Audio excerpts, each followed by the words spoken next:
অ মা মই স্কুল যাওঁ। অ যা, ৰাস্তাত চাইডে চাইডে যাবি দেই। ভাতকেইটা খালি নে নাই আকৌ? খালো মা। অ মা, খুৰা খুৰীহঁতে আমাক কিয় বেয়া পায় বাৰু? ক'তনো বেয়া পায়? নাপায় দেখোন।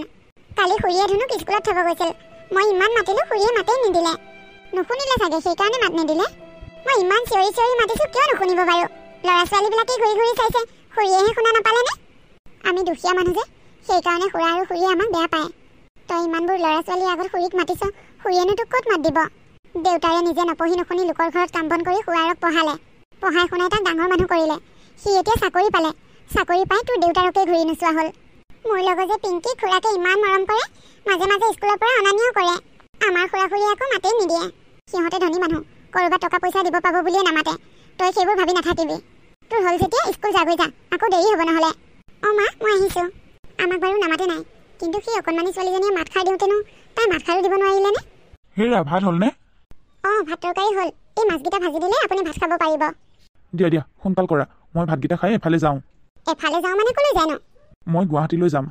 এইমাত্ৰ খবৰ এটা পাই আহিলোঁ, গুৱাহাটীত বোলে কিবা কোম্পানীৰ কাম ওলাইছে। তাকে খবৰ এটা লৈ আহোঁ বুলিয়ে যাওঁ। হয় নেকি? আপুনি ৰেডি হওক তেনেহ'লে, মই খৰধৰকৈ মাছকেইটা আপোনাক ভাজি দিওঁ। যোৱা যোৱা। সন্ধিয়াই লাগিল, মানুহজন ইমান দেৰিলৈকে পোৱাহি নাই যে। তেওঁতো মোক আহিম বুলিয়ে কৈ থৈ গৈছিল। তাততো আমাৰ থাকিবলৈও তেনেকুৱা সুবিধা নাই। ক'ত আছে বাৰু মানুহজন? ইমান ফোন কৰি আছোঁ, ফোনটোও নালাগে। মা কি চিন্তা কৰি আছা? দেউতাৰে আহি পোৱা নাই যে বৰ চিন্তা লাগি আছে। ইমান ফোন মাৰি আছোঁ, ফোনটোও লগা নাই, চুইচ অফ কৈ আছে। দেউতাৰ চাগে মোবাইলটোত চাৰ্জ নাইকিয়া হ'ল, সেইকাৰণে চুইচ অফ হৈ গ'ল। তুমি চিন্তা কৰি নাথাকিবা, দেউতা পাবহি দিয়া। পাবহি বুলি কওঁতে সেই আবেলিৰ পৰা এতিয়া সন্ধিয়া হ'লহি। আৰু অলপ ৰাতি হ'লে মই ক'ত কেনেকৈ খবৰ কৰিম বাৰু? লগত কোনোবা গৈছেহেনে নাইহেনে সেইটো সুধিব পাহৰিলোঁ নহয়। কাক খবৰ কৰিলে এতিয়া মানুহজনৰ কথা গম পাম?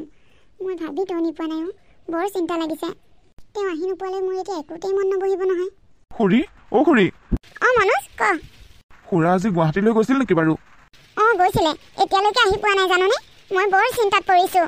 খুৰী, এইমাত্ৰ মই মোবাইল চাই থাকোঁতে গুৱাহাটীৰ পৰা আমাৰ গাঁৱলৈ আহি থকা বাছখন এক্সিডেণ্ট হোৱা বাতৰি পাইছোঁ। তাত খুৰাৰ নামটোও পাইছোঁ। সেইকাৰণে হয়নে নহয় বুলি খবৰটো ল'বলৈ আহিছিলোঁ। ঐ মনোজ, তই ইয়াক কি খবৰ দিছহি মোক? তই চাগে কিবা ভুলকে শুনিছ। ভালকে চাচোন, ভালকে চা। মই ভালকেই চাইছোঁ খুৰী। গাড়ীখন বৰ বেয়াকৈ এক্সিডেণ্ট হৈছে। গোটেইকেইজন যাত্ৰীয়ে মৃত্যুমুখত পৰিছে, কোনো বাচিব নোৱাৰিলে। হে ভগৱান, এয়া কি হৈ গ'ল প্ৰভু? ৰাতিপুৱা মানুহজনে ইমান ধুনীয়াকৈ ঘৰৰ পৰা ওলাই গৈছে, এতিয়া মই কি শুনিছোঁ? অ মা, আমাৰ দেউতাও মৰিলে তাৰমানে ন? এইবোৰ ভগৱানে আমাৰ লগত কি কৰিলে? খুৰী, আপোনালোকে ইমান ভাগি নপৰিব, অকণমান শান্ত হওক। আমি এতিয়া ঘটনাস্থলীলৈকে যাওঁ।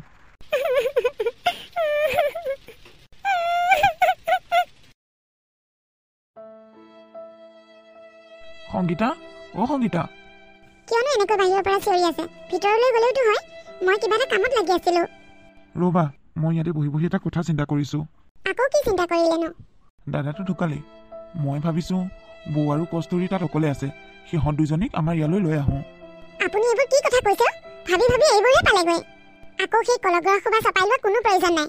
এটা মানুহ চলোৱাটোৱে কিমান টান, আকৌ দুজনীকে মানুহ চপাই ল'বলৈ বিচাৰিছে। আপুনি এইবোৰ কথা ভুলতো নাভাবিব দেই। মই সিহঁতক ইয়াত চপাই লৈ খুৱাই বুৱাই ৰাখি থাকিব নোৱাৰোঁ। এতিয়া মোৰ ল'ৰাটো ডাঙৰ হৈছে, তাৰো পঢ়া শুনাৰ দায়িত্ব বাঢ়ি আহিছে। এইবোৰক চপাই লৈ ঘৰখনৰ হুলস্থুলীয়া পৰিৱেশ কৰি ৰাখিব নোৱাৰোঁ নহয়। হেৰা, ৰ'বাচোন, তুমি মোৰ কথাটো আগে শুনাচোন। মই কিবা এটা ভাবি চিন্তিয়ে কথাটো ক'বলৈ ওলাইছিলোঁ। তুমি মোক কথাটো ক'ব সুবিধাই নিদিলা, এনেই চিঞৰ বাখৰখন কৰিছা। মই কিবা এটা ভাল ভাবিহে সিহঁতক ইয়ালৈ আনিব খুজিছিলোঁ। সিহঁত আমাৰ ইয়াত আহি থাকিলেহি আমাৰ কি ভাল হ'ব? হ'ব ৰ'বা, কথাবোৰ মনে মনে কোৱাচোন, মানুহে শুনিলে বেয়া হ'ব। কি বাৰু কওকচোন? মই চাকৰি কৰা বুলিয়েতো মোক মাটি বাৰী ভাগ তেনেকৈ নিদিলেই। দাদাৰ ভাগত ধেৰ মাটি বাৰী আছে। সিহঁত দুজনীক যদি আনি আমাৰ ঘৰতে চপাই লওঁ, সেই মাটি বাৰীবোৰ জানো আমাৰেই নহ'ব? আৰু সেই মাটি বাৰীখিনি বিক্ৰী কৰি মই এটা ফ্লেট লোৱাৰ কথা ভাবিছোঁ। এতিয়া তুমিয়ে কোৱাচোন, মই কি বেয়া কথা ভাবিছোঁ নেকি? সঁচাকে মই এইবোৰ কথা ভবাই নাছিলোঁ। আপুনি কিন্তু এইটো বৰ ভাল কথা ভাবিছে দেই। হে, ইয়াকেই কয় মাষ্টাৰ মাইণ্ড। তুমি আকৌ কথাবোৰ নাভাবা নিচিন্তাকৈ এনেই টেপেক টেপেক কথা কোৱা। এতিয়া সেইবোৰ বাদ দিয়ক, আপুনি আজিয়ে যাওক। সিহঁত দুজনীক আজিয়ে গৈ আমাৰ ঘৰলৈ লৈ আহকগৈ। সিহঁতে নাহোঁ বুলি ক'লেও জোৰ কৰি লৈ আহিব। মই আজিয়ে যাওঁ তালৈ। সিহঁতক পাৰিলে মোৰ লগতেই লৈ আহিম। যাওক যাওক, দেৰি কৰি থাকিব নালাগে, কামবোৰ সোনকালে কৰিব লাগিব। মাটি সম্পত্তি ভাগ নিদিয়ে আমাক। এতিয়া ক'ত যাব? বৌ, কি কৰিছা? ভাইটি তুমি? মই ইয়াৰ কাপোৰ কেইটামান ধুই পেলাই আহিছোঁ, ব'লা ভিতৰলৈ। কস্তুৰী ক'ত বৌ? তাই স্কুললৈ গৈছে। বৌ, তাই এতিয়াও আগৰ স্কুলখনতেই পঢ়ি আছেনে? তাতেই পঢ়ি আছে। স্কুলখনৰ পৰা উলিয়াই আনিব বিচাৰিছিলোঁ, কিন্তু মাষ্টৰনিয়ে তাই পঢ়া শুনা ভাল যে ওলাই আহিবলৈ নিদিলে। এতিয়া স্কুলৰ ফিজো দিব পৰা নাই। তাইক অলপ ৰেহাই দিম বুলি কৈছে বাৰু। বৌ, দাদা থাকোঁতে বাৰু তাত পঢ়াইছিলা, ঠিকেই আছিল। দাদাই বাৰু পইচা পাতি মিলাই আছিল, কিন্তু এতিয়া তুমি ক'ৰ পৰা মিলাবা? আৰু তাইকনো কিয় প্ৰাইভেট স্কুলত পঢ়াই থাকিব লাগে? চৰকাৰী স্কুললৈ লৈ আহিলেই হ'ল, তাত ভাতকেইটাও খাব পাব সময়মত। দাদাৰো এটা সপোন আছিল, তেওঁ হাজিৰা কৰি হ'লেও নিজৰ কিডনী কলিজা বিক্ৰী কৰি হ'লেও তাইক ডক্টৰ পঢ়াব। সেইবুলিয়ে তাইক এখন ভাল স্কুল চাই নাম লগাই দিছিল। এতিয়া তেওঁৰ আশাটো পূৰ নহ'ল। মই ভাবিছিলোঁ চৰকাৰীলৈ অনাৰ কথা, মাষ্টৰনিয়ে আহিব নিদিলে। মইনো আকৌ তেওঁলোকৰ কথা কেনেকৈ অবাধ্য কৰোঁ? ভাইটি, পাৰে যদি তুমি মোক পইচা অলপ দি সহায় কৰিবা নেকি? বৌ, তোমালোক দুজনী আমাৰ ঘৰলৈকে ব'লা, নহ'লে কস্তুৰীৰ পঢ়া শুনাৰ দায়িত্ব মই ল'ম। তুমি সঁচাকৈ কৈছানে ভাইটি? যদি সংগীতাই কিবা কয়? কিয় কিবা ক'ব? আৰু কিবা ক'লে মই আছোঁ নহয়। দাদাই মোক বহুত কষ্টৰে পঢ়াই শুনাই ডাঙৰ কৰিলে। এতিয়া মই চাকৰিও পালোঁ। এতিয়া সি নাই, আৰু তাৰ ছোৱালীজনীৰ দায়িত্ব মই নল'মনে? মই নল'লে কোনে ল'বনো? ভাইটি, তুমি মোক বৰ ডাঙৰ সাহস এটা দিলাও। মই কষ্ট কৰি হ'লেও তাইক পঢ়াই শুনাই ডাঙৰ মানুহ কৰিম বুলি ভাবিছিলোঁ। দেউতাকৰ মনৰ আশাটো পূৰাম বুলি ভাবিছোঁ। এতিয়া যদি তুমি তাইৰ দায়িত্ব লোৱা, মই অকণমান সকাহ পাম, আৰু তোমাৰ দাদাৰ আত্মায়ো শান্তি পাব দিয়াচোন। সেইবোৰ ভাবিয়েতো মই তোমালোক দুজনীক আমাৰ ঘৰলৈ যোৱাৰ কথা কৈছোঁ। আৰু এটা কথা বৌ, তোমালোক দুজনী যিহেতুকে আমাৰ ঘৰতে থাকিবা, এই মাটি সম্পত্তিবোৰ বিক্ৰী কৰি দিয়াই ভাল। আমিতো ইয়ালৈ এনেও নাহোঁ ন, আৰু এই মাটি সম্পত্তিবোৰ কোনোবা বেলেগেহে দখল কৰিব, মানুহ নাই বুলি। গতিকে সময় থাকোঁতে বিক্ৰী কৰি দি টকাখিনি লোৱাই ভাল। তুমিও ভালকৈ চলিব পাৰিবা, মোৰো কিবা এটা কামত লাগিব। তুমি যদি আমাৰ দায়িত্ব লোৱা, তেনেহ'লে মোৰ কোনো আপত্তি নাই। তুমি যি ভাল দেখা তাকেই কৰা, খালি তোমাৰ দাদাৰ সপোনটো পূৰ হ'লেই হ'ল। আৰু তুমি সেইবোৰ চিন্তা কৰিব নালাগে বৌ, মই আছোঁ নহয়। এতিয়া বোলে তোমালোক ৰেডি হোৱাগৈ, মোৰ লগতে তোমালোকক আজিয়ে আমাৰ ঘৰলৈ লৈ যাম। কস্তুৰী আকৌ স্কুলৰ পৰা আহিয়ে পোৱা নাই নহয়। তাই অহালৈকে তুমি ৰেডি হৈ থাকাগৈ, তাই আহি পালেই আমি যাম। হ'ব দিয়া, ব'লা তুমি ভিতৰতে বহিবাগৈ। সংগীতা, অ' সংগীতা। বৌ, সংগীতা, বৌহঁত আজিৰ পৰা আমাৰ ঘৰত থাকিব, আমাৰ লগত। হয় নেকি? ভালেই হ'ব দিয়া। বৌ, আহা ভিতৰলৈ। কস্তুৰী, আহা। আৰে, ৰুমটো ইমান বালি বালি লাগিছে যে, খোজ কাঢ়োঁতেই গাটো খিৰখিৰাই গৈছে। এইজনীয়ে তাৰমানে এতিয়ালৈকে ৰুমটোকে ঝাৰু মাৰা নাই। কস্তুৰী, কস্তুৰী! কি খুৰী? কি বুলি সুধিবলৈ আহিছ? এতিয়ালৈকে ঘৰটো কিয় ঝাৰু মাৰা নাই? ৰুমৰ ভিতৰতে সোমাই মাৰে যে কি কৰি থাক তহঁতে? এই দুজনীয়ে মোৰ মূৰটো চুবাবলৈ আহিলে। খুৰী, মাৰ গাটো ভাল নাই, বহুত জ্বৰ উঠিছে। মই মাক অলপ মালিচ কৰি দি আছিলোঁ। এইবোৰৰ পৰা মোৰ শান্তি নোহোৱা হ'ল। কি কৰিবলৈ যে মই চপাই লৈছিলোঁ নহয়। কি বেমাৰ হৈছে হা তোমাৰো? আজি এটা বেমাৰ, কালি এটা বেমাৰ। ইমান বেমাৰ হৈ থাকে, মৰিলেও হয়, নমৰেও নহয়। বেগেতে ঘৰটো খাৰ, আৰু খালী হ'লে মুচি পেলাবি। হ'ব খুৰী। সংগীতা, মোৰ গাটো বৰ বেয়া। হস্পিটেল যাব লাগিছিল। আছে যদি পইচা কেইটামান দিয়াচোন। মই টকাৰ গছ ৰুই থোৱা নাই নহয়। আপোনাৰনো কি বেমাৰ হৈছে? ধুনীয়াকৈ খাই বৈয়ে আছে দেখোন। এইকেইদিন বৰ জ্বৰ উঠি আছোঁ, ডিঙিটোও মাজে মাজে বিষায়। কাম কৰা ভয়তে বেমাৰ দেখুৱাবলৈ আহিছে। আপোনালোকৰ নিচিনা মানুহৰ কথা নাজানো বুলি ভাবিছে নেকি? যাওক যাওক, নিজৰ কাম কৰকগৈ। মই যে বাথৰুমত কাপোৰ অলপ চাবি থৈ আহিছিলোঁ, ধুবলৈ কৈছিলোঁ, ধুলে জানো? নাই ধোৱা, বাচনকেইটা ধুই এইমাত্ৰ ঘৰটো সাৰি আহিছোঁহে। মই বাৰু কাপোৰকেইটা ধুই দিম। তুমি ভাইটিক ক'বাচোন, পাৰিলে মোক পইচা কেইটামান দিয়াৰ কথা। মই এবাৰ হস্পিটেল যাব লাগিব। মা, মই যাওঁ।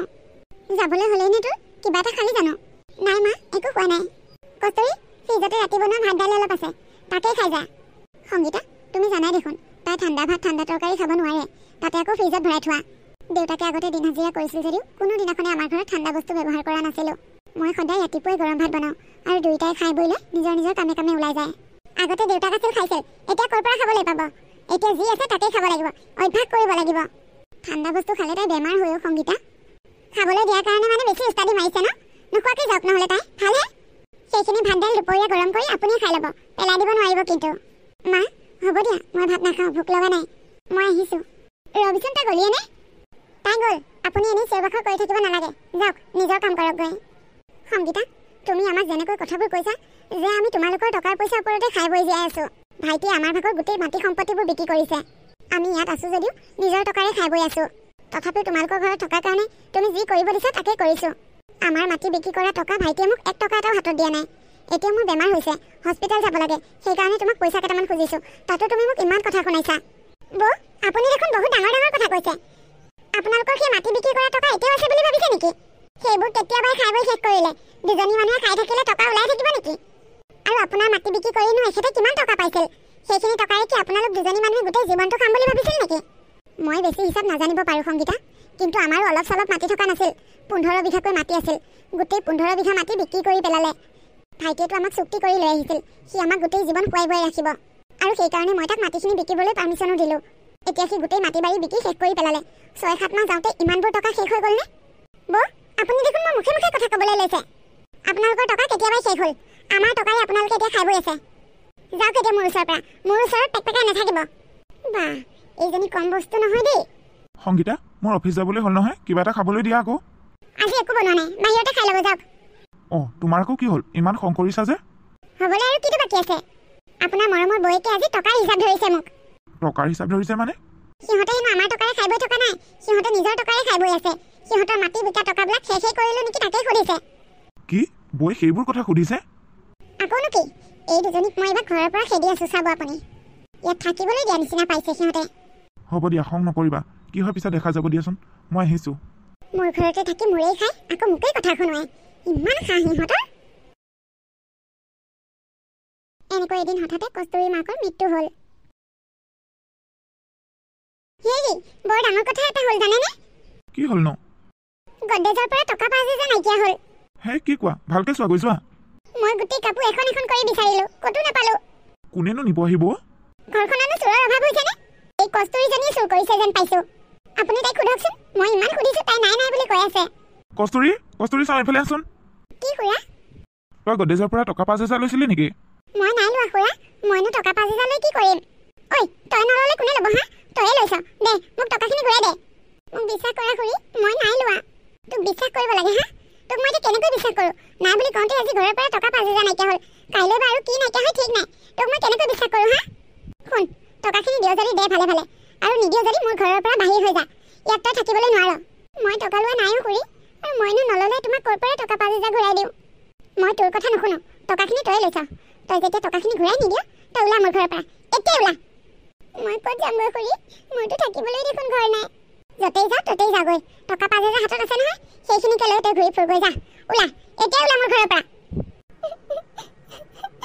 এই ৰাতাই সঁচাকৈ লোৱা নাই হ'বলা তাই লোৱা নাই বুলি মই জানো মই তাইক ঘৰৰ পৰা উলিয়াই দিবলৈ এইটো বুদ্ধি কৰিছোঁ তাই ক'লৈ যাবগৈ আকৌ ঘৰৰ পৰা ওলাই গ'লে য'তেই যায় ত'তেই যাওক তাই তেনেকৈ ঘৰৰ পৰা ওলাই গ'লে কথাটো বেয়া হ'ব দেখোন আপুনি কিন্তু তাইক আকৌ এইখন ঘৰলৈ ঘূৰাই আনিব নোৱাৰিব যদি এইবাৰ তাই এইখন ঘৰলৈ ঘূৰি আহে মই এইখন ঘৰৰ পৰা ওলাই যামগৈ এতিয়া আপুনি সিদ্ধান্ত কৰক ঘৰত তাই থাকিব নে মই থাকিম হ'ব দিয়া তুমি যি কৈছা সেয়াই হ'ব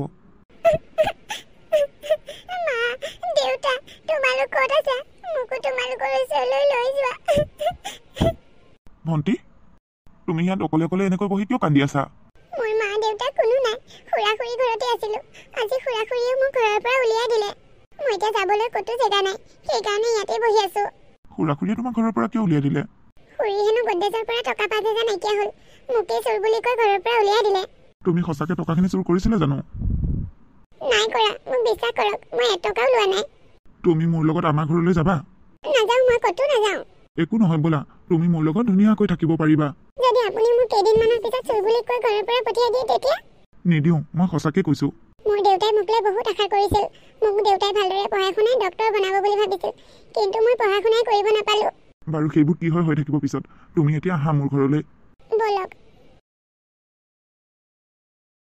খুৰা মই আহি গ'লো কস্তুৰী কি চিন্তা কৰি আছা খুৰা মই তোৰ কথাকে চিন্তা কৰি আছিলোঁ কেতিয়া আহিবি বুলি এয়া মই আহি গ'লো মাজনীও তই মোক আৰু এৰি থৈ নাযাবি দেই খুৰা আপুনি এইবোৰ কি কথা কৈছে কওক আপোনাক এৰি থৈ মই ক'লৈ যামগৈ বাৰু মা দেউতাইতো মোক এৰি থৈ গ'লগৈ খুৰা খুৰী আছিল আপোন বুলিবলৈ তেওঁলোকেও মোক জীৱনৰ আধা বাটত অকলশৰীয়া কৰি পেলালে সিদিনাখন যদি আপোনাক নাপালোঁ হয় মই আজি ক'ত থাকিলোঁ হয় কি হ'লোঁ হয় নিজেই নাজানো হ'ব দে মাজনী তোক মই সেইবোৰ কথা মনত পেলাই তোৰ মনটো বেয়া কৰিব খোজা নাই মাথো মই ক'ব খুজিছিলোঁ মই তই নোহোৱাকৈ থাকিবলৈ বৰ অসুবিধা পাইছোঁ অকলশৰীয়া অনুভৱ কৰিছোঁ সেয়েহে এইবাৰ তই য'তেই থাক মোকো তালৈকে লৈ যাবিগৈ মোক ইয়াত অকলে থৈ নাযাবি হ'ব খুৰা এইবাৰ ময়ো সেইটোকে ভাবি আহিছোঁ মই য'তেই থাকোঁ আপোনাকো তালৈকে লৈ যামগৈ